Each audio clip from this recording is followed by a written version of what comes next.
Hi, my name is Martin Purnell, and welcome to Off-Grid Christianity, a weekly podcast for those who go or don't go to church, and where we can meet and hear from those that have made their faith count. The podcast series is to encourage via conversation. You can contact us as well by email, ogc@accessradio.biz, and biz is spelled B-I-Z. Our website, by the way, is www.offgridchristianity.co.uk. And please hit the subscription button if you can. That'd be great. It really does mean a lot. Thank you. So today's guest, who is he? Well, he's actually a returning guest. Peter featured in episodes 122 and 123. It was, in fact, an amazing, incredible two-parter. These episodes were not only about his life to date, but he also was able to share why we should make God our CEO, something that has been resonating with me ever since, and others as well who kindly contacted me. Every so often, a guest is able to return with a specific theme that can be for an Off-Grid Christianity special. So, how many listening today have heard about so-and-so being a prophetic leader? But what does this title actually mean? Does it mean that a prophetic leader can tell you who's going to win the next year's Grand National, for instance? So, welcome to the special episode titled, What do the terms prophet, prophetic and prophetic ministry mean?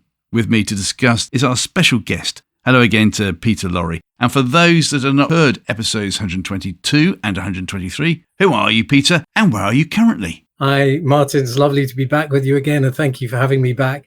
Who am I? Well, confused, shall we say. I was brought up in multiple countries overseas.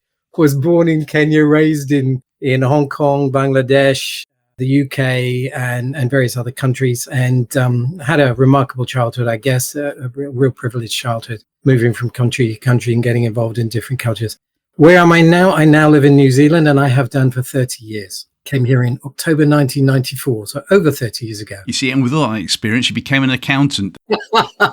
Just makes sense, doesn't it? Let's put that into a little bit of context too, because before I was an accountant, I studied anthropology, then I became a nurse. Then I became an accountant, then I became self-employed, and then a business advisor, and now I do a whole range of prophetic consulting stuff. And as I said about making God your CEO, was your best-selling book. Your only selling book doesn't matter, it's still your best-selling.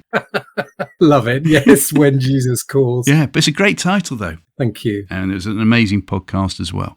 So for those that haven't listened to episodes 122, 123, please have a listen because it really will challenge you, as I know, because it's challenged me and I know it's challenged others as well. But before we get to the mainframe, we need to know a bit more about you, what makes your brain tick. Fair So 5 different questions this time. Beethoven is teletransported to your home, and obviously he can now hear because with my amazing time machine, I'm able to make him hear again. And he wants to hear what music is like in 2025. What gig or concert would you take him to, please? Well, generously, you gave me the opportunity to go back for at least for a maximum of 60 years. I did. So I've gone back to 58 years less 2 days, okay? Right. There was a performance at that time by The Seekers. It was live at the Talk of the Town in a prestigious London night stop on the 10th of June in 1968. And the group's final live recording before their disbandment. Yes. One of the reasons I've chosen that is because Judith Durham is your sister. Yeah, that's right. So my sister, I have 2 older sisters, and I think they both loved The Seekers. So they gave me that record as a 14th birthday present, and then they played it incessantly. What, and now the party's over, that record? Yeah, that's right. The party's over, that's right. Yeah. Yep, Slow Train Coming, it's all gone. Morningtown Ride, rather, not Slow Train Coming, that's Bob Dylan. Yeah, that's a Bob Dylan, yeah, it's a Morningtown Ride, yeah. Can I just say, I do sort of remember that on TV. I was only 7, but I do remember it because I think it was broadcast live on BBC One. Right. It was Judith Durham, wasn't it, the lead singer? Yeah, Judith Durham was the lead singer together with Athol Guy, Keith Potger and Bruce Woodley. Yeah, the four of them. And they were just a great group. I love the record because I didn't actually know them at all until I was given that record. And they clearly enjoyed each other's company. They had a lot of fun and they didn't take themselves seriously. It was really fun. I don't know whether Beethoven would like that, but I hope he would. Something totally different. Yeah, she had a great voice, and it is a very moving song, isn't it? A fitting finale. Yeah, it was. Good call. I doubt if anyone else would choose that in years to come, but well done for flying the flag for The Seekers. Question 2, if you could go back in time and watch any sporting or entertainment event live with a front row seat, what would it be? Any Roger Federer tennis match at Wimbledon. Oh, really? Oh, yeah. Absolutely loved watching Wimbledon. When I lived in the UK, it was part of our annual family ritual. Yeah. 2 weeks of every year was dedicated to Wimbledon. And I think he was just the most remarkable player. He was he had this calm persona. He never kind of threw his rackets around. He just got on with the job and made some remarkable records along the way. And I've watched him so many times on TV, but I've only ever been to Wimbledon once. And that was when I was 13 years old and taken to Wimbledon by my oldest sister and her then boyfriend, who really didn't want me there. Question 3, if you could invite any biblical character for an evening meal so that you could ask him questions. So who would it be, first of all? To be honest, any of the women who met and or traveled with Jesus. Oh. And I don't really mind which one. But what I love is the way is Jesus' interaction with women and the way he responds completely counterculturally for his time and invites them all to be equals as disciples alongside the men, which was a radical change. Yeah. The society as a whole. And I mean, they're just, whether it was a Samaritan woman who he met at the well where he invited her, if you know he's talking to you, you should ask him and he would do this for you. He invited her to discipleship. The Syrophoenician woman that he just gave an immense accolade to. I mean, there are a number of others I could go through. Mary and Martha, Mary, the mother of Jesus, woman who wept all over his feet. Every one of them was invited into discipleship. And I would love to know what that felt for them like, having someone see them, perhaps for the first time in society, someone acknowledge them. Someone, particularly the women who met him at the resurrection, of course. I mean, in Jewish law courts at the time, women were not allowed to be witnesses in a law court. And Jesus deliberately appeared first to women, and they went and told the disciples. They were the witnesses. Wow, what a way to honor them. I think it would be a radical change for them. I'd love to hear their stories. Well, in that case, can I fly the flag for a previous special podcast? Because as you know, this one is Jeannie Kendall, noted theologian and author. Jeannie, Jeannie, Kendall. We did 2 special podcasts in the end. The first one was about Jesus and the women in the Gospels. Interesting. Which is phenomenal. And the second one was about what did Paul actually think of women. That's the second one. And that is phenomenal as well. I haven't listened to that podcast. I'd love to do so. Well, that's the end of this podcast. Unbelievable. We'll just be slightly controversial here then. If I could choose the woman that I think you should interview. Yes. And I can hear a sharp intake of breath with my answer from so many listeners today. Is one of the people, obviously the woman, walking along, probably with her husband, on the Emmaus Road when Jesus turned up. Yes, love it. Because it doesn't actually say, does it? It just says 2 people walking on the road. 2 disciples. And when you listen to the podcast, Jeannie will explain why she thinks that was a lady. Wonderful. Yeah. Wonderful. Oh, yeah, we could get down this rabbit trail. What people have considered to be Paul's attitude towards women, recent scholarship has just completely turned the tables on that. Completely turned the tables. What, saying that he was actually a good bloke? More than that, Paul was adamant about following the path that Jesus took, which was to elevate women into discipleship. But we'll have to leave it there. Leave that one hanging, and people can go back and listen to Jeannie's podcast. Both podcasts, and then write in and say, yes, we agree, Martin. Or maybe not, we agree, Martin. Whatever. The choice is yours. Fair enough. The thing is, though, when I bring back the lady from the Emmaus Road, what are you going to cook her? That's a really easy one. It's got to be a lamb barbecue and Israeli couscous. Very good. Yeah, I like that. Oh, yeah. Which part of the lamb are you going to use, though? That's the thing. We did a reenactment of the original Passover out of Egypt, and research online indicates that one of the ways they cooked the lamb was to actually spread eagle it over the grill. So you cut it down the middle, you spread the legs out, and you grill it like that on top of the barbecue grill. And they've even, of course, inevitably termed that as the crucified lamb. Oh, really? It's a remarkable representation. The other thing is, and I have to be very careful on this, I'm going to go for it. I always used to say that the very first ever doner kebab was mentioned in the Bible, because when you think about it, it's not that far off, is it? It's like lamb with mixed herbs. True. Flatbread. Put onto the spit. Yeah. Flatbread. Yeah, there you go. Thank you. That's the one. Just don't add any tomatoes, because they weren't around in those days. Fair enough. I think it comes about 1500s over to the Europe, etc. Enough of cookery. question 4. This should be interesting. What do you remember most about your wedding day and why, please, Peter? Well, I'm actually quite fortunate with this one because I've had 2 weddings, having been married twice. So, of course, there are many things that I remember from each of them with a lot of fondness. Don't misread what I'm trying to say there. Yes. I'm fortunate in terms of picking an answer to your question. So I'm going to pick my second wedding, and to say that the most important thing for both of us that day, and one of the most memorable things, was that whilst we got together as a couple and our children before the wedding, because you can do what you like when you're getting married for the second time. You just choose what you do. Yes. So we got together. We had photographs from 12 to 1 o'clock. We were beside a disused railway station, which has become a cafe. So the photographer then wanted us outside. All our children went inside. And we heard later that they had sat round the table and they'd looked at each other and said, well, this isn't going away, is it? My oldest son apologized to my wife's two children and said, look, your mum really doesn't know what she's getting involved with marrying my dad. And she said, oh, I was going to say that to you. The result of this was that they just decided, look, we're going to be one family. Let's make this work. And so our children got together and made the decision that they were going to make this work as one family. Oh, wonderful. And the very next day, the oldest of the 5 children, which is my wife's oldest daughter, she actually gave birth to her first child. My new wife and I became grandparents on the same day. She immediately rang up my 3 children and said, would you please be willing to be called uncle and aunt? Ah. And so she adopted them in. So yeah, so for me, it was a really, really special time. That's wonderful. For both of us. That's a great story. Thank you. Finally, what do you consider to be your favourite film of all time? And I can accept a top 3 if that is more applicable to you. Well, I thought about this and I thought, no, I'm not going to go for 3. I'll stick with 1. And then I thought, actually, I can't stick with 1 because there are 2 that really stand out in my mind. And they come from totally different age ranges. Oh, go for it. So the first was when I was the age of 6. The Sound of Music came out. And I think in the next year and a half, I must have seen it about 10 times. Wow. And now don't watch it whenever it comes on Christmas.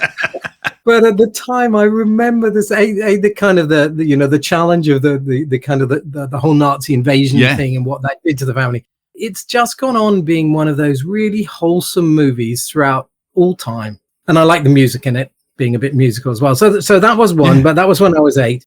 And then the second really was when I was around about, I think the age of 18 was when the very first Star Wars movie came out. And I'm sorry, because you probably have lots of people saying Star Wars movies. But I thought for me, that broke whole new boundaries in cinematography, Indeed. that movie. Oh my goodness. It was just utterly changing of the whole cinema industry. Yeah. And so it's still one that I really enjoy. Good answer. I refuse to watch the first film, having like you had to see it. And of course, the worst case scenario for me was having gone to Spain in 1982 for the World Cup to follow England. And we sort of scraped through to the next round and we were playing Germany. And by this time I'd got back home to England and I wasn't allowed to watch it in the house because my mum and sister wanted to watch Sound of Music instead. So I had to go over to the next door neighbours to watch it. So no, thank you. Sound of Music is banned for me. And thank you for choosing Star Wars and not a film that was made in New Zealand. I was expecting you to say anything from The Lord of the Rings or even Willow, I think was made over there. So good. The Lion, Witch and the Wardrobe series was filmed here too. Oh, was it? Yeah. I could actually take you to the plateau where they did the last battle. It's lovely. I'll see if my time machine can actually do travel as well in current time. And I'll see you for a cup of tea afterwards. See you later then. I might need more than a cup of tea though. So where do you want to take us on the title alone? What do the terms prophet, prophetic and prophetic ministry mean? Okay, well, I was really, really grateful when you suggested we do these podcasts because there's an awful lot that goes on within the church generally that purports to be prophecy or prophetic. And one of the things I find is that a lot of people are quite unnerved with a lot of what's happening because particularly a lot of the online stuff, they have no idea whether it's reliable or not.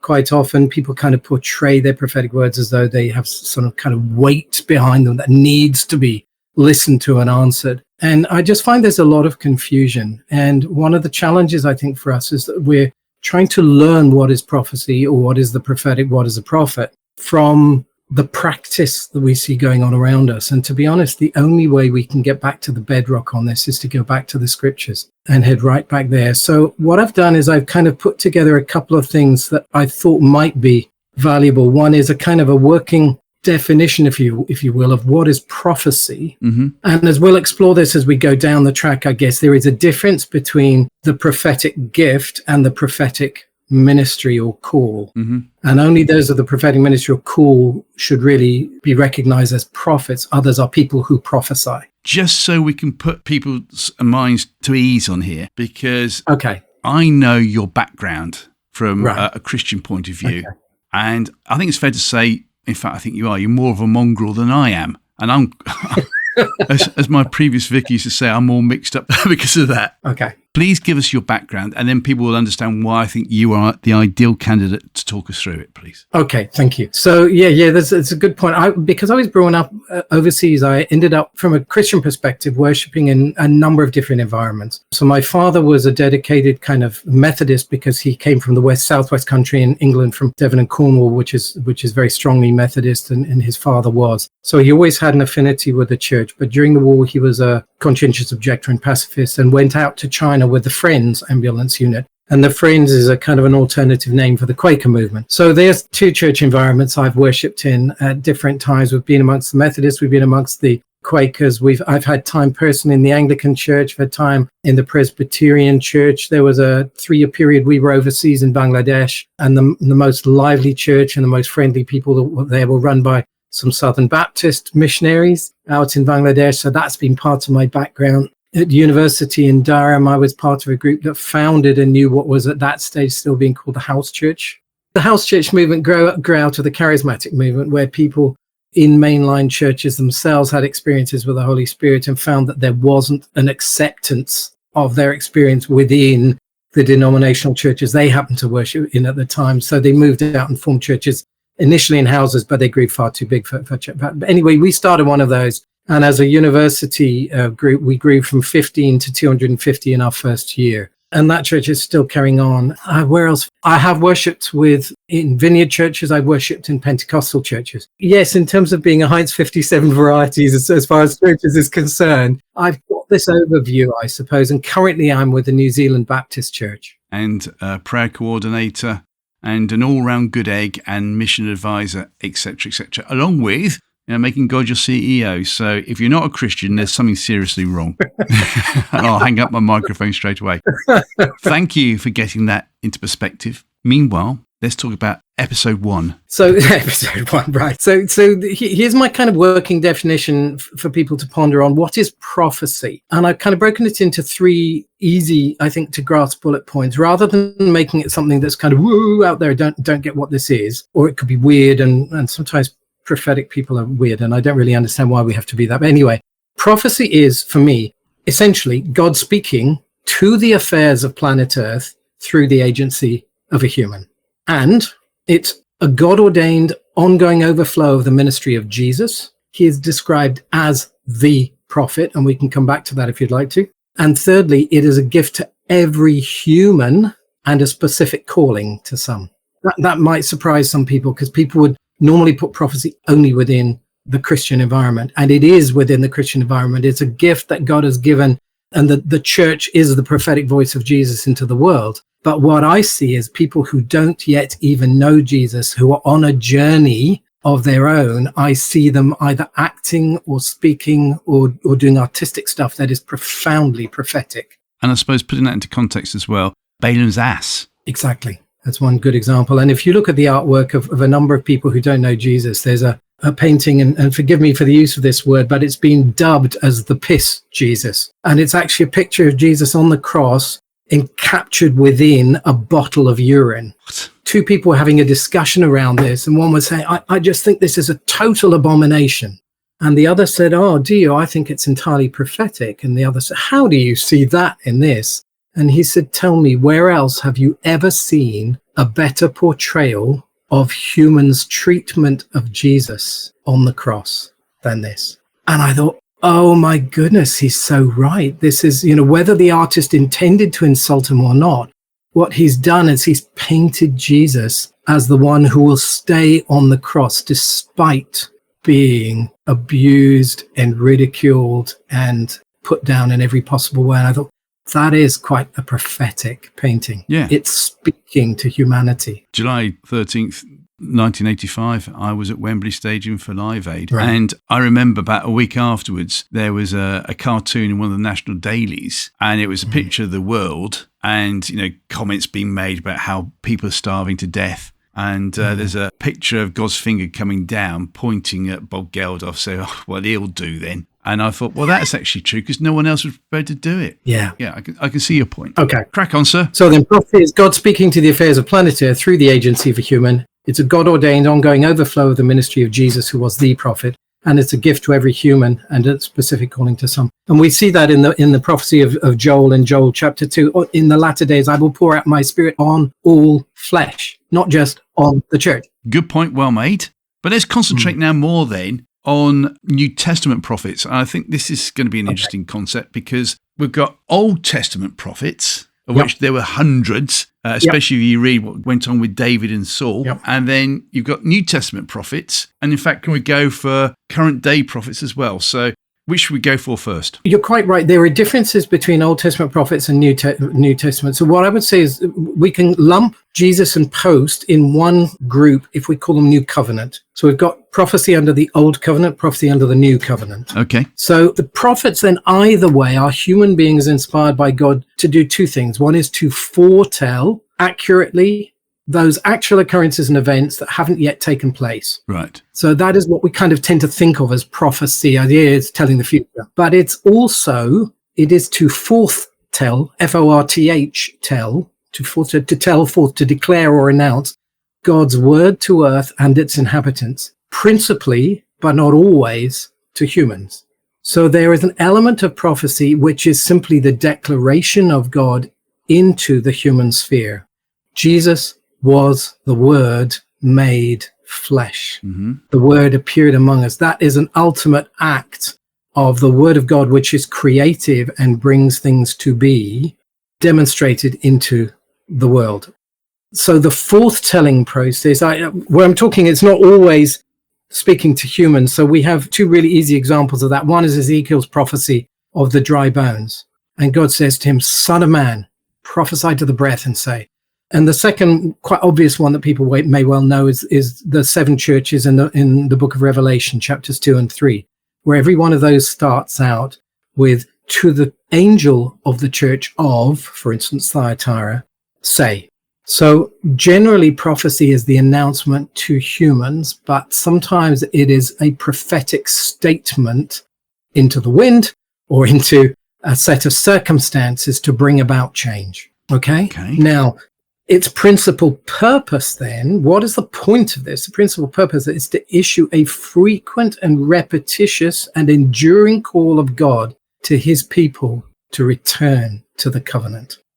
So there is the similarity, Old Testament, New Testament. When we look at the prophets in the Old Testament, they are specifically and consistently speaking both to the people of Israel, and a few of them spoke to other nations round about. Ezekiel was one. He had to prophesy to a number of nations around him, including Egypt, including 7 different countries of whom you have Israel and Judah in there. So it was God announcing to them something about himself, about his own character. It was, look at Jonah. Jonah, the entirety of the ministry that we know about Jonah was a prophetic word to Nineveh, which was a nation outside. And what's interesting there was that the Ninevites came from a nation that had previously come into Israel and actually attacked the area in which Jonah lived. And we see that in one of the books of Kings. And yet here he was called to go and prophesy to this outside nation. And so it is the call of God to draw people back into relationship with him, back into the covenant that he's made. So there's a similarity there between Old and New Testament. The purpose of prophecy in the New Testament, Jesus, the whole work of Jesus was to call people back into relationship with the Father. And he's described as the prophet. Let's put him into the scene because Revelation 21 verse 9 says the testimony of Jesus is the spirit of prophecy.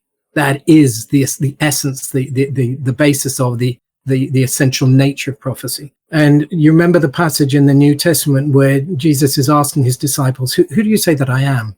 And they say, some say you're this, some say you're that, John the Baptist, maybe one of the prophets raised from the dead. And he said, who do you say? And one of the things that they say in there is, some say you are the prophet. Now that refers back to a prophecy given by Moses towards the end of his life, when he is saying, after me will come one who is a prophet like me from his people, who will call you back to the covenant. That prophetic word was what Israel was looking forward to. They knew that there was yet a prophet to come. They'd had this 400-year gap between the end of the writing of the Old Testament and the time when the Romans were around and when John the Baptist came and Jesus came. John the Baptist was the last of the Old Covenant prophets arising within the New Testament, and Jesus was the prophet. Why is he prophet? He's prophet, priest, and king. His priestly nature because his death was an atonement for us, his kingship because he came to bring a kingdom, and as prophet because he is the word. So you really have to ask the question, well, why then do we even need other prophets in the New Covenant or in the New Testament? And I'm not sure that I can give you an answer to why, but I can give this answer that it happened. So when the Spirit was poured out on the day of Pentecost and subsequently, one of the gifts given at that time was the gift of prophecy. And what's interesting here and what characterizes the difference between one who prophesies or person who prophesies and a prophet is Paul says, you can all prophesy. That's in 1 Corinthians chapter 14, verse 3. You can all prophesy. So I believe that the toolkit of the 9 gifts of the Spirit is just that. It's a toolkit that we can use in any context, in any situation. And there's no point my having the gift of prophecy if I'm faced with someone bleeding on the side of the road because they've just been knocked off their bike. Yeah. It's the wrong gift. The gifts are available to us all as part of a toolkit, I think. Yet there are some people who in Ephesians 4 are called to 5 specific roles within the church. And it's the ministry of Jesus split into 5 roles. And the roles of apostle, prophet, evangelist, pastor, teacher. And what's specifically said about those 5 roles is that they are placed within the church until the church reaches its full maturity, until unity is attained and the church reaches the fullness of the stature of the manhood of Christ. And the last time I looked, I don't think the church has quite got there yet. So those 5 gifts must still be in operation. And I guess what we're saying here, and this is one of the big differences between Old Covenant and New Covenant, is in the Old Covenant, God appointed a prophet and said, speak to the people. And the prophet would go out and say, God has spoken to me. This is what he's saying. And the expectation was that people would fall into line and be obedient if they wanted the blessing of God. In the New Covenant, we're told, you can't even test your own words. Other people must test for you. You work in the context of relationship, and this all comes through 1 Corinthians 12 to 14. The relationship of the body where some are hands, some are feet, some are this, some are that. So your prophecy has to be in that context. Paul says specifically in 1 Corinthians 13, we only ever prophesy in part. That's not how the Old Testament prophets were viewed at all. And so what he's saying here is that in the New Covenant, the words that are brought by a prophet need to be tested by the community. But having been weighed and tested, if they still carry the force of a word from God, and it's believed that this is a word from God, then it is a word you embrace and take on board. Quite a big difference, really. There is. So to summarize, first of all, then, I like what you said, that prophets can actually be going forth and telling what's actually in the Bible, what you should be doing. Although in the Old Testament, they wouldn't have known what the Bible was as such. So that's the first thing. But if we're talking about prophesying, as in what could happen ahead, just to make it a bit mad, if I then said, I believe God is saying that in 5 years' time, I don't know, should I be given for instance, there you go. Should a prophet be giving a timeline? Okay. That's the first thing. And then you can then say, okay, so if I then said, just to say, in 5 years' time, I believe God is saying Bristol City are going to win the Premier League. And as a result of this, all the money can come in and we can form the most incredible church of all time. Yep. And someone along the line has said, yes, Martin Purnell, he is a modern day prophet. Listen to him. Yep. I could have given a backhander like 50 quid just to say that line. Yeah. Not that that would happen, obviously. I can see the smile on your face. Yeah. But taking this theme on that then, how does the church check it out to make sure that actually Martin Purnell isn't talking rubbish? He's actually talking, this is of God. I'm really pleased you brought this up. To be honest, I think weighing and testing prophecy could almost be a podcast on its own. It's a huge topic because it's done so appallingly badly. Yeah. Basically, our approach is Oh, I heard this guy, he gave something the other day where I heard a woman and apparently it was a prophetic word and he said this or they said that. Oh, yeah, no, that person, they're really well known. Yeah, yeah, yeah, you should take that word on board. And it's like we now have celebrity personnel as though the word prophet has become a badge of honor and we elevate these people to some kind of status. Yeah. Whereas actually, if you look at the life of the prophets in the Old Testament, they were shocking. Jonah was forced to go and speak to people he didn't want to and ended up in the ocean in a raging storm. You have Isaiah, who was asked by God to go to walk around naked for 3 years as a portrayal of the poverty within Israel. You have Ezekiel, who was told to lie on his left side and his right side. So that this kind of word, a prophet, point number one is, for goodness sake, don't make it a title. It's not a title, it's a job. And if you are unlucky enough to be called into the prophetic space, into that calling, expect your life to get really rough. To portray the words of God, you cannot honestly speak with integrity unless you have lived what you're speaking. Okay. So point number one is, let's be really careful about the title of prophet, and let's also be careful about honoring people because they are so-and-so and they've been accurate in the past, therefore we should believe them. That is not the way weighing and testing works. It's a really, really big topic, but without any question, we are instructed to weigh and test. Let's develop this then. Paul says, let's 2 or 3 prophets speak and the others will test. That's in 1 Corinthians. You've got verses like, test every spirit to see if they're from God. Now that's what I love, because the Holy Spirit is saying, I don't mind being tested. You're meant to see whether this is me or not. Mm-hmm. Test every spirit, see if this is from God. And as I say, I actually haven't got the verses in front of me. I didn't prepare them, but there are about 4 or 5 verses through the passages through the New Testament, which make it really, really clear that we're to weigh and to test. So the most powerful person in any prophetic encounter is not the prophetic person, it's the hearer, because they have the right to test and they have the obligation to test, and therefore they have the right and obligation to determine whether they'll receive that word or not. Okay. So what happens then if we get somebody who just pompously kind of jumps up on social media and says, and we have seen this multiple times in the last few years, predicting the outcomes of political battles in different nations around the earth. My first reaction to that is, why would God even bother to tell you that? You know, why do you need to know that? And why is it so important? You're kind of risking 50-50 to be right here. Yeah. What you're giving. Why is God saying that? So, I mean, there are lots of things that we can bring in on testing. You bring in the character of the prophet, you bring in the content of the word, you bring in the handshake that is often there within a prophecy as well. And by a handshake, what I mean is something stuck into the wording of the prophecy that actually indicates a clear way of testing whether this is likely to be something from God or not.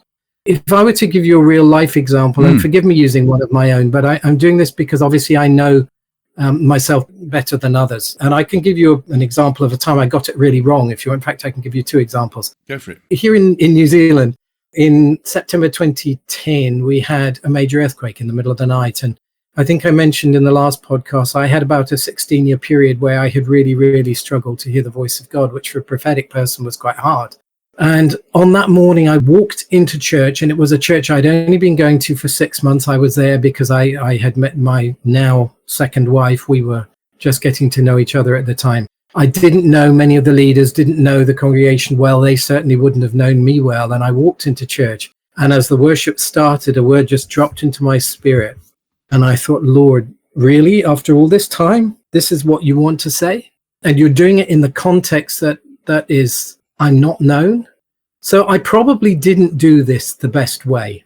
I would do this differently now, but at the time, my understanding of prophecy was it usually comes in a church service, and when it comes, I have to give it. I don't actually believe that either of those 2 things are now the prime way that God will speak. And again, if you go back to the Old Testament, most of it was written down. That didn't come spontaneously in a church service or a synagogue or a temple meeting. It was something they ruminated on for a long time. They lived and then they wrote. Anyway, that was a wee rabbit trail just to kind of give it context.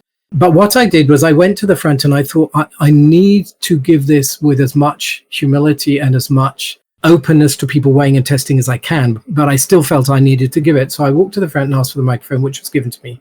And my prophetic word was, I believe God is saying to us that the earthquake that has happened today is not a sign of God's anger or judgment. It is a sign of his grace. then the next words that came out of my mouth were, and I believe he's saying that no one will die as a result of this prophecy. However, I'm calling my children to pray. I'm calling my church to pray. And I'm calling you to intercede for your nation. If you fail to do so, there will be another earthquake and people will die. Now, I prefaced all of that by saying, look, this is who I am. Some of you may not know me. I'd like to give a prophetic word if I may, but I would like to submit it for testing. So I had already laid the platform that others could weigh and test. Yeah. Secondly, within that prophetic word were two really clear things that people could test. One was, no one will die. I mean, when you give that in a prophetic word, you suddenly feel as a prophetic person very exposed. But that's a part of the prophetic gifting and call, is you have to put your faith on the line with what you're hearing.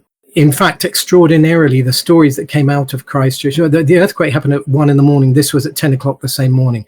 The stories that came out around the city of Christchurch after that, which developed over, the next few months, were extraordinary. People who'd been lying in bed, the shaking started, they rolled to the other side of the bed to get out. For some reason, they can't tell you. And their chimney fell through the roof onto the part of the bed they'd been lying on. Other people who found themselves in circumstances where things fell down because it was 1 a.m, most people were at home, so fell down out of their roof into their bedrooms, but they had just moved from there.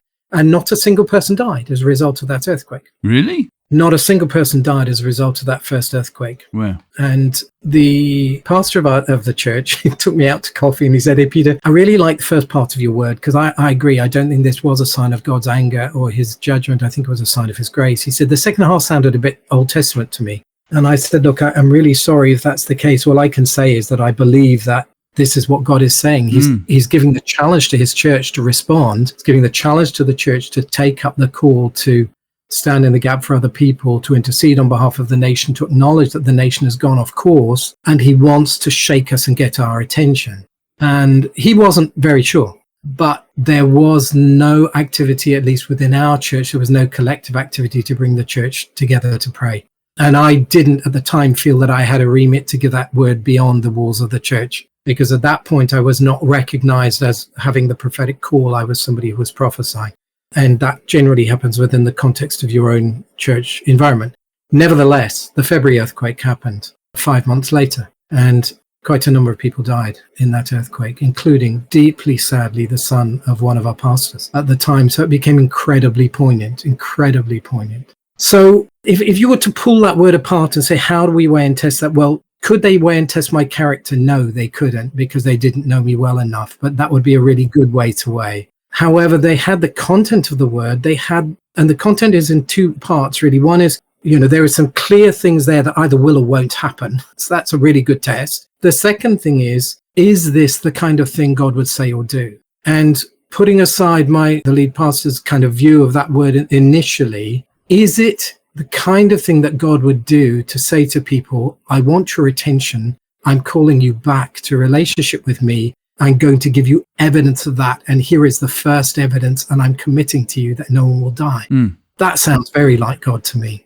I suppose the second half is always up for people to say, I still don't think you should have said that. Fair enough. If enough people had said that to me. What I did hear was a very, very similar word was spoken in a number of churches that same morning around New Zealand. I became aware of that later. Okay. And I'm doing this nicely. This isn't to score points. Let's take that prophecy then, because it's a question of how do we know that if I was in there at the time when you gave it in 2010, how do I know how to trust you? I think you've sort of given a little overview. We don't.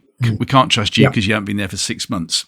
Plus the fact you could have been there for 10, 15 years and you could have been the most nice bloke you could ever wish to meet. But actually, the only reason we know you're a nice bloke is because we speak to you for 5 minutes before church, 5 minutes after church, and maybe the occasional house church will speak to you there. And of course, the annual social gathering where the church goes off somewhere. Is that enough to say, yes, we can trust you? When you think about it reality-wise, it's not.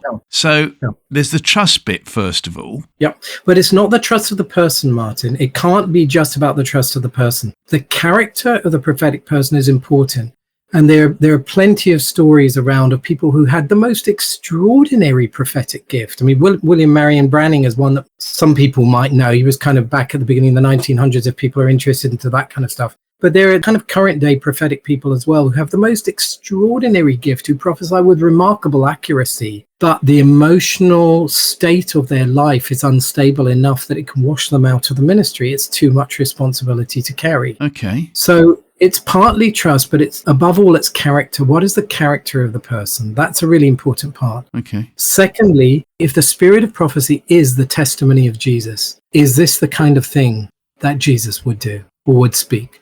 Are there hallmarks in here of something that indicate the life and character of Jesus? Thirdly, is there anything specifically testable within the word itself?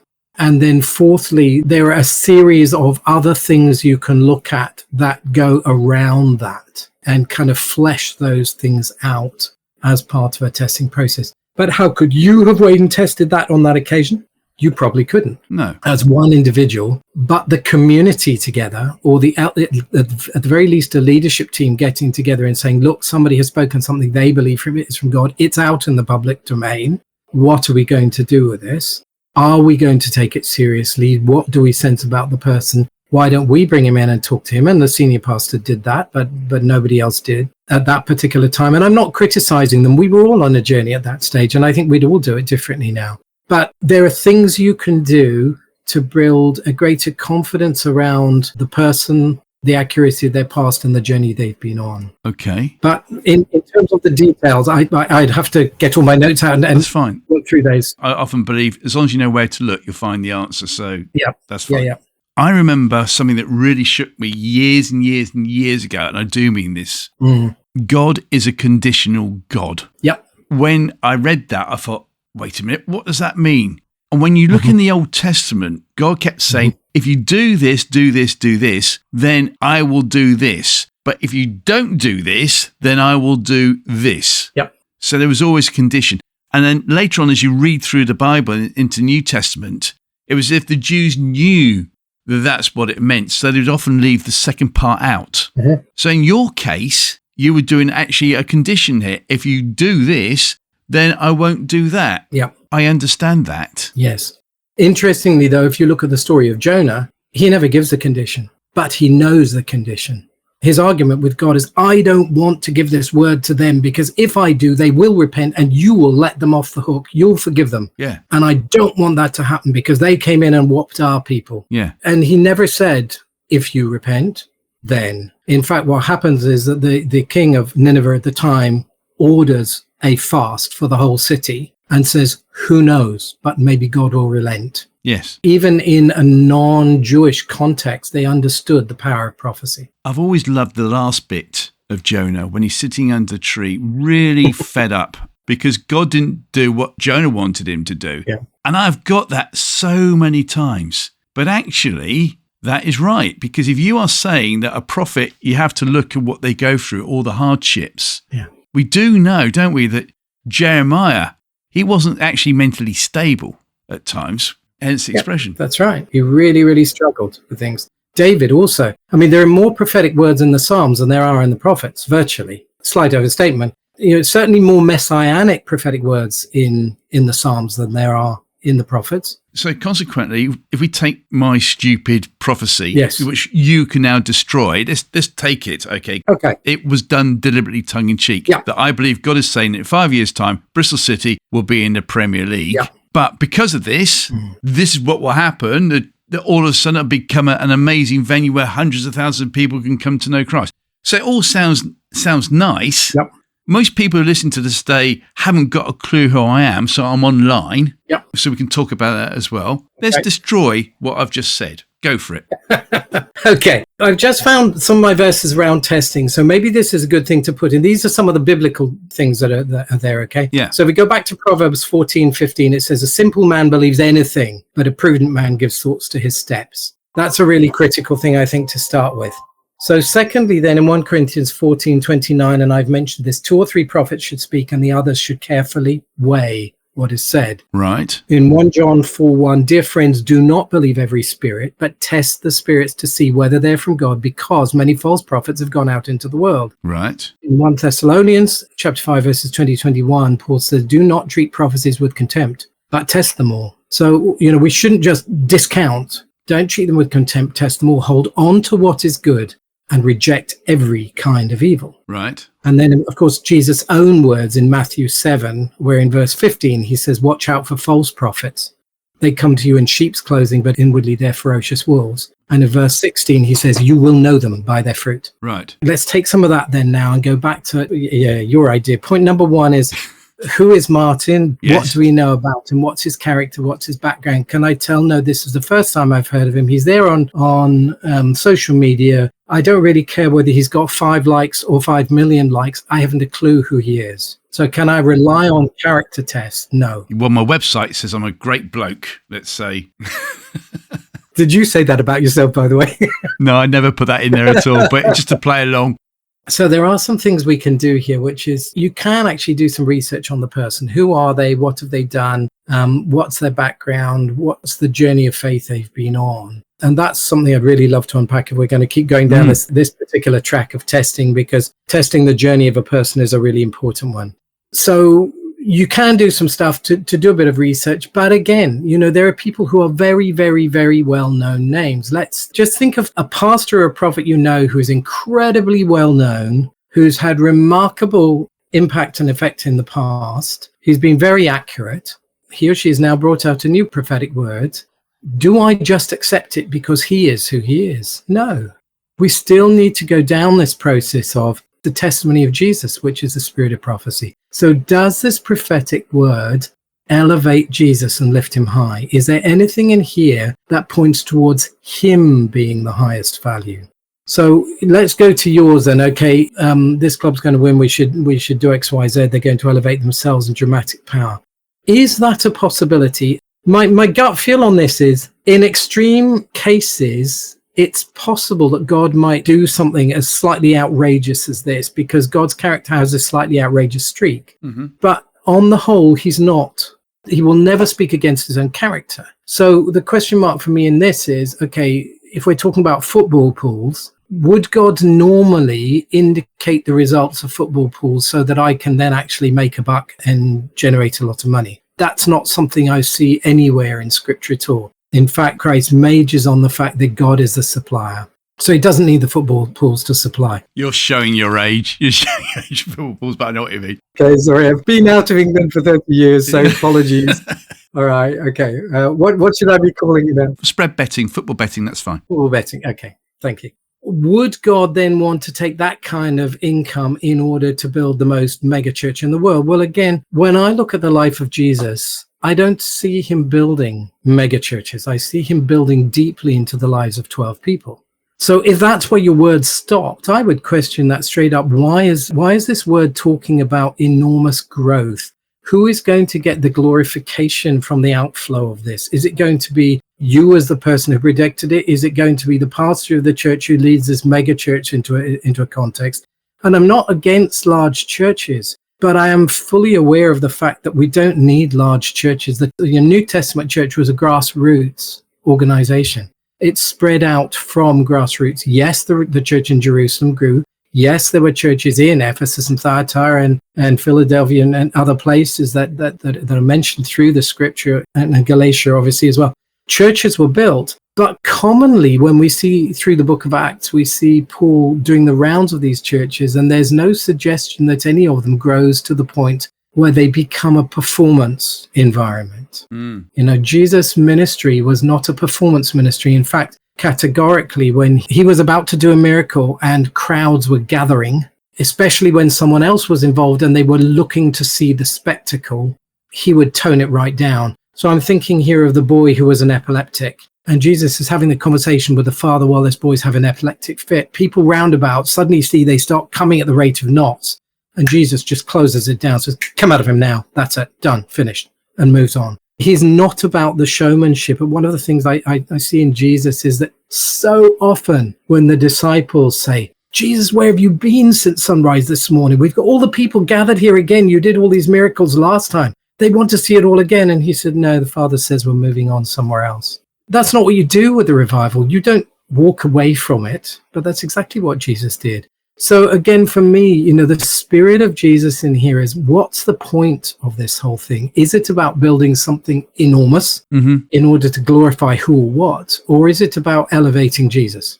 And just getting money to fulfill a project is not what I see Jesus ever doing. So I would question that word if it would me, because as I said to begin with, I can see God doing some slightly outrageous things at times. Yeah. So what I would do with that particular word is I would put it over on the side and I would say, okay, I'll park that. I don't think it's likely to be true, but I'm actually not going to act on it for any reason whatsoever until I've heard at least 3 confirmations in a context where I can weigh and test and say, yes, this is something that God is saying. And I use those 2 or 3 confirmations out of the Old Testament injunction that Jesus himself used on the basis of 2 or 3 witnesses. Then a matter shall be established. This is brilliant because, and it was all done in the best possible taste sort of thing. Of course, I get it. But there'd be people in a church who, if I was a church, let's say, and I was a head pastor and I came out with this, right, by you suddenly querying and questioning, you could actually be thrown out because you don't believe what the pastor is saying, what the leader is saying. Don't you know he's got a prophetic message? He's got a prophetic leadership. Yeah. So what actually does a prophetic leadership mean then? For me to throw you out, for instance? That's a really good question. So somebody who is recognized within the church as being a prophet, as opposed to someone who is recognized as exercising the gift, has an even greater responsibility to develop their own character and to ensure that before they even open their mouth, what they're saying carries the weight of the words of Jesus himself.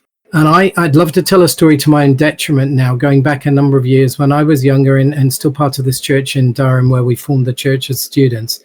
There were a couple in the church. They just got married. They fell pregnant very quickly. And I was looking at them one day in church, and there's just the thought dropped into my mind that they were going to have a son and they should call him David. So I walked over to them and I said, I believe God is saying you're going to have a son and you should call him David.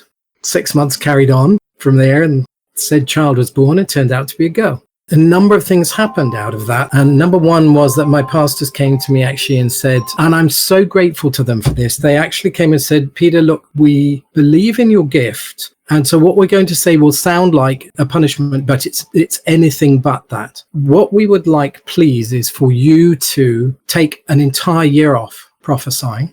And we'd like you to go back to God and ask him to refine your gift. And it was the best thing they could have done, because as a kind of 22, 23, 24-year-old, my response at the time was really a bit glib as, oh, well, I got that one wrong. Sorry about that.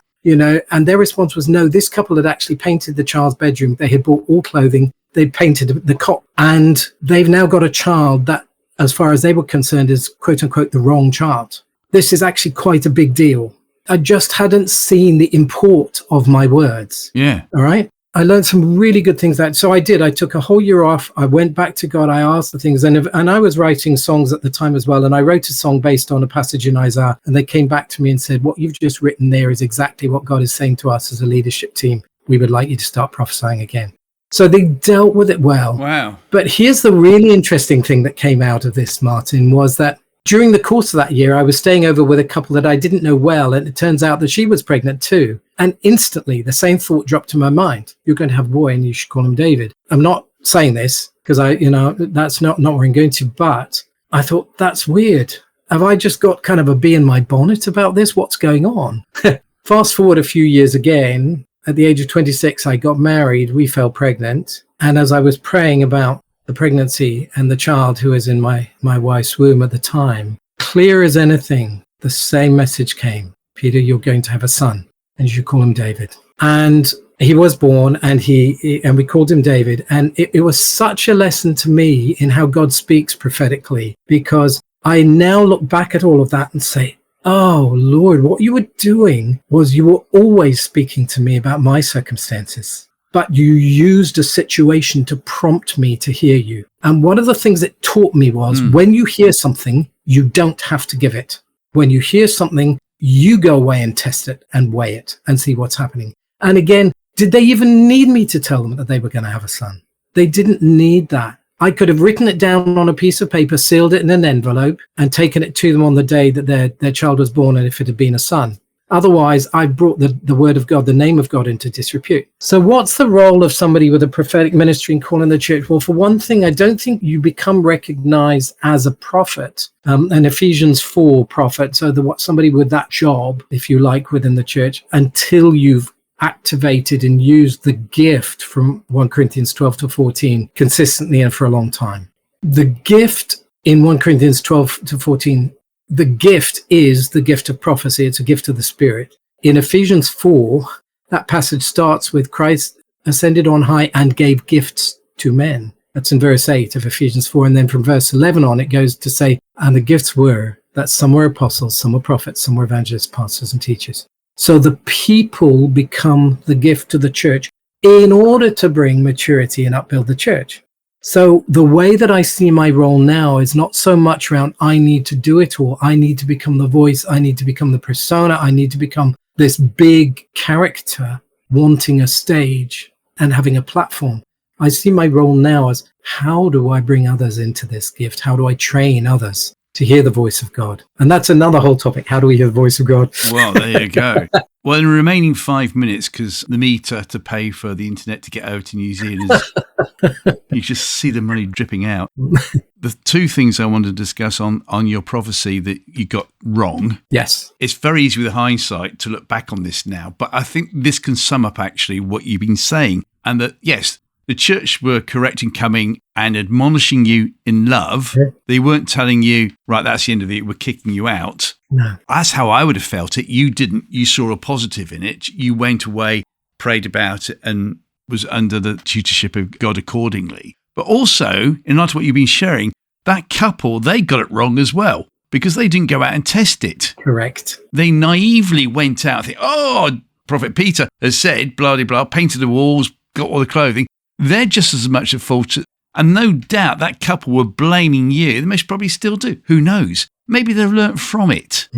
That is a very good thing for us to learn as well. Thank you for picking up on that. I do take my part in that with a lot of responsibility, because I think when we speak or purport to speak in the name of God, we have to be aware that that's what we're going to do. Yeah. But the other side of that is, yes, had they been wiser, they would have said, okay, thanks for that. We'll put that to one side and we'll wait until we have 2 confirmations. Yes. And we'd have had 3 prophetic words around this. But they just accepted it willy-nilly. I don't get a heap of prophetic words, but occasionally people will send me a prophetic word and say, what do you think of this? A prophetic word in inverted commas. It's come through the internet. It's someone who's done this, that, and the rest. Yeah. And I look at it and I say, this just has none of the hallmarks of Jesus. I can't test the character of the person. Has none of the hallmarks of Jesus. I don't understand why this is being spoken.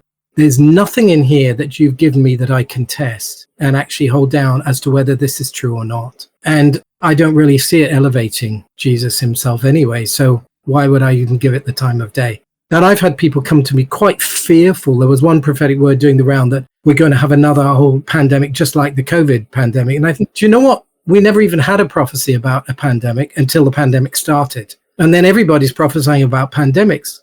So does that give you an insight into the way that we mix our own stuff up with what we're genuinely hearing from God? To close then, taking my joking prophecy going to be promoted in the next 5 years, yes. And then as a result of which the church can come to the ground and hundreds of thousands of people, blah, blah, blah, blah. Yeah. It's not looking good, is it really? Because it needs to be tested, first of all. Nobody's stepped forward to say, actually, Martin, you're spot on. Brilliant. No one's done that. One thing that I have learned in my walk from a previous vicar telling me that actually, in his experience, God never gives a timeline. So the 5-year bit might actually be a bit worrying in the first place. What do you think on timelines? Maybe. I've seen timelines happen, and I've seen them happen with enormous accuracy, and I've seen that being incredibly encouraging to people. Okay. I suppose Mary was given a timeline by default of the particular prophetic word the angel gave her, wasn't she? Slightly different, though, isn't it? But yes. It is slightly different. I mean, there are timelines that have been given to people. David was given timeline. There was one guy in the Old Testament who was told he was going to die by a prophet. And he said, oh, please, God, don't do that. I'm not ready to go. And God said, okay, I'll give you another 15 years. So there are timelines that can come into this. Don't think the giving of a timeline is a deal breaker. But what I would say is be really, really cautious that what you think you've heard, you have weighed and tested to the best of your ability. And then when you give it with humility. So if I were giving something like that now, like the other word I gave on the earthquakes, I didn't give a timeline. I just said there would be another. It happened 5 months later. If I felt I needed to give a timeline, I would say, look, I believe that I'm hearing there's a timeline associated with this. It's going to be 5 years, but would you just hold that lightly and go and test it with some other prophetic words you've heard? Or I wouldn't say it at all. If I wasn't confident, I wouldn't say it. But is that wisdom to not say that, or is that a cop-out? That's the thing, isn't it? Yeah, and again, I think that is circumstantial. Why is God speaking into this situation? What is it that this person needs to hear?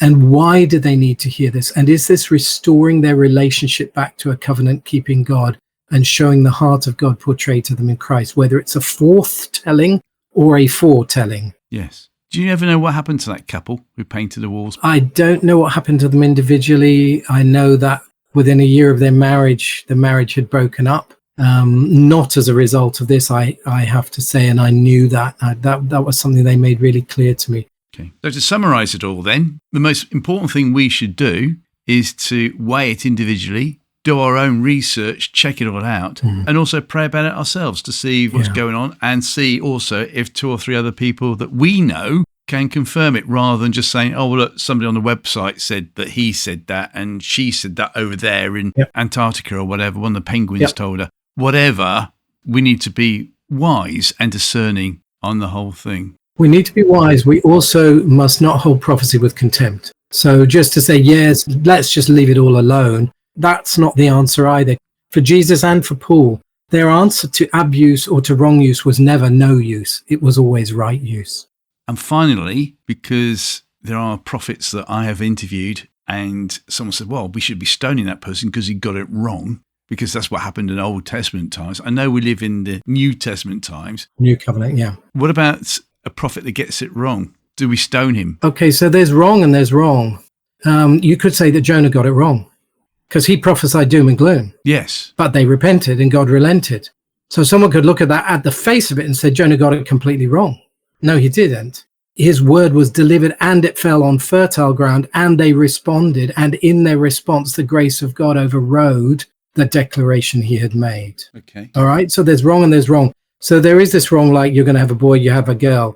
What should we do with someone like that? Well, if that happens in a context, it's always worth discussing with the person. I mean, I love it when people prophesy and they ask for feedback. Does this make sense to you? Is there anything in this that connects with you? Is it testable in any way? And that's a kind of a model that I tend to follow now. But if somebody doesn't do that, then it's just worth saying to them. And I've said this to someone before. He came up to me at the end of a church and I didn't know from a bar or something. He said, God's given me a prophetic word for you. And I just said to him, I'm sorry, I don't know you. I'd rather not receive it. And he insisted on giving it. And I physically had to interrupt him. And I said, excuse me, will you stop right now? I've said, I don't know you. I'm not willing to hear a prophetic word from someone I don't know at all, especially someone who declares they have a prophetic word for me, because that's not what I believe prophecy is.